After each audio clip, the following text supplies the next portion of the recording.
try a man you know is innocent? You're tough to respect. The best intentions You really ready to do this? are not always enough. Tell me I can trust you, Terry. You can trust me? No. What's going on? Get out of there. Hang up. All new Philly, next Tuesday at 10/9 Central on ABC. Viewer discretion advised.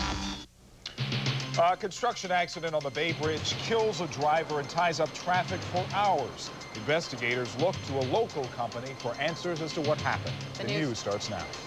This is ABC 7 News at 11. Good evening, I'm Dan Ashley. And I'm Jessica Aguirre. We begin with the latest developments in the aftermath of the attacks on America. Workers are removing the last standing piece of the World Trade Center towers. The 7-story twisted metal ruin. They're saving it for possible use in the memorial. On Wall Street, stocks made modest gains as the market steadied itself after last week's plunge and then Monday's big rally. And the Pentagon has ordered 2,000 more reservists to duty in preparation for the war on terrorism. The government will not say how soon, though, that first strike might come. Now, more on all of that in just a moment, but first, a deadly accident on the Bay Bridge that caused a major traffic tie-up. The accident slowed traffic across the bridge for more than 6 hours today. Here's how things looked during the evening commute. Eastbound drivers had a hard time getting onto the bridge from San Francisco. But tonight, all lanes on the lower deck of the bridge are open again, and traffic is moving, as you see, fairly smoothly. Now, the car that was hit by that falling wall of steel was crushed. And tonight, tough questions are being asked about the contractor doing work on the bridge. ABC 7's Caroline Yu is live tonight. Caroline, this company has a less than perfect safety record. That's right, Dan. And according to Cal OSHA, it is expected that companies working on major projects such as the Bay Bridge would run into some problems. But the company that was involved in today's accident already had a string of violations. And according to Cal OSHA, many of them stem from inadequate safety and training procedures. It was just after 11:30 this morning when a 1,500-pound panel made of wood and steel crashed into this pickup truck, killing the driver.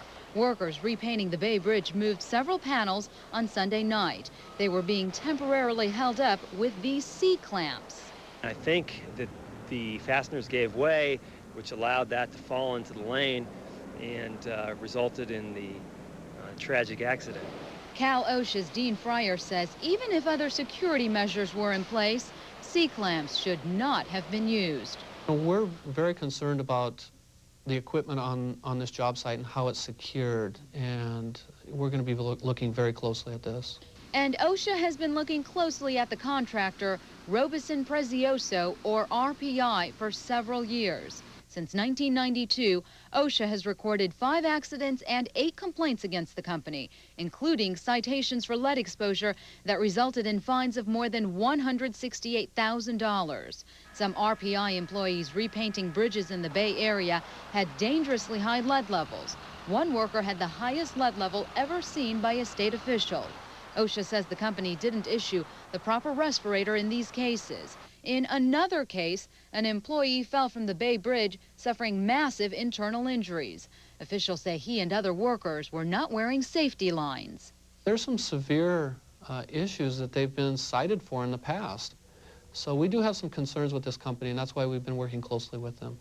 In response to today's incident, however, a representative for RPI says nothing like this has ever happened in their company's history. It's very tragic. It's a serious blow to everyone here. I mean, it's really taken the wind out of me today.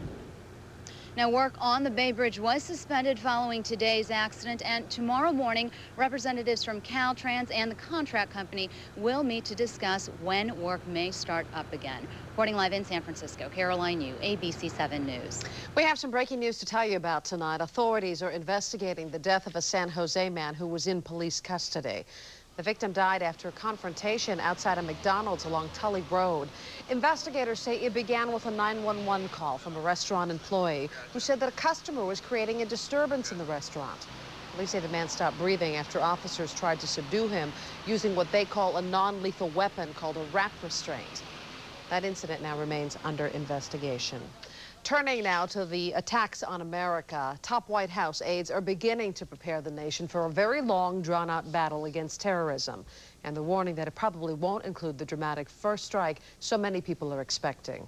U.S. forces are still assembling in the Mediterranean and the Persian Gulf, but Secretary of State Colin Powell today called Afghanistan a, quote, tough place to fight conventional battles. Defense Secretary Rumsfeld implied that the oncoming conflict won't resemble Desert Storm at all. There's not going to be a D-Day as such. It is by its very nature something that cannot be dealt with by some sort of a massive attack or invasion. It is a much more subtle, nuanced, difficult, shadowy set of problems.